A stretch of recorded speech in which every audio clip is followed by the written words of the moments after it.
When the film industry was still new to Canada, back in 1917, Trenton was basically what Hollywood is now. Quinte West area, it was really into film back in the day, and I really wish that more people would know about it. Movies were made here once upon a time, and we were known as the Hollywood of the North.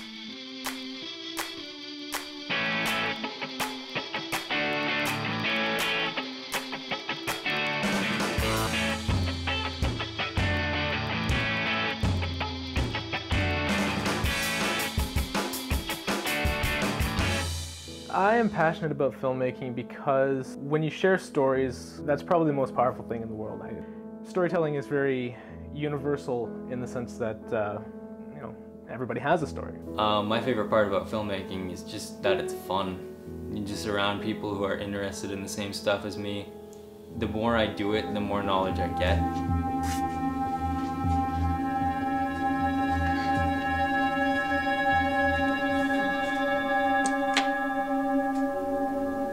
When I first moved here, I was impressed with the fact that movies were made here once upon a time, and we were known as the Hollywood of the North. And being a little bit of a history buff, I think it's very important for us to respect our heritage because it sort of defines us.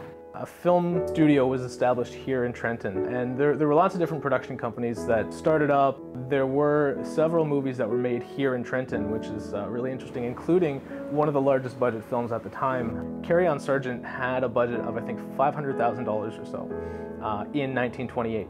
It's a World War I film about somebody who enlists in the army, and there's a bit of a romance story there as well.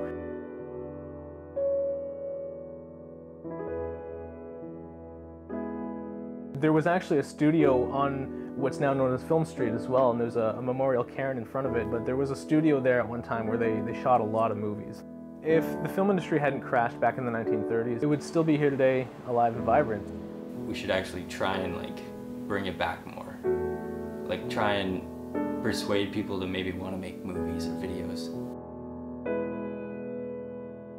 I would say the way the industry has developed here locally in the Quinte area, everything seems kind of a little bit disjointed. None of it is connected. It's, there's a small company here or there, there's a couple independent filmmakers that are doing their own thing, but nothing is really connected. There's no central hub for any of that. In seeing what kind of opportunities there were for that kind of stuff, I actually started up a film festival in 2013 called the Movie Years Today. I thought it was really important to bring that back and sort of celebrate what's still happening here in the area. Well, what better way to improve our culture by having a film festival? It's cool to see someone that actually cares enough to try and bring back film in the Quinte West area. And I think that eventually the film festival that he's putting together will hopefully get more notice and stuff. This year he actually let me put my short film in, and it's my first short film I've ever made, right? So that was pretty cool for me. That was really weird. Yeah. He had a good plan though. Alright, let's do it then. You follow Mr. T. The biggest challenge is that I'm going it alone. Keeping motivated to do that work by myself and until somebody else can come along and help. I try to inspire my friends to make videos and stuff. In school right now, 2 of my friends saw my first short film and they liked it, and now they're trying to replicate shots that I did and stuff because they liked them, and they're just having fun doing it now.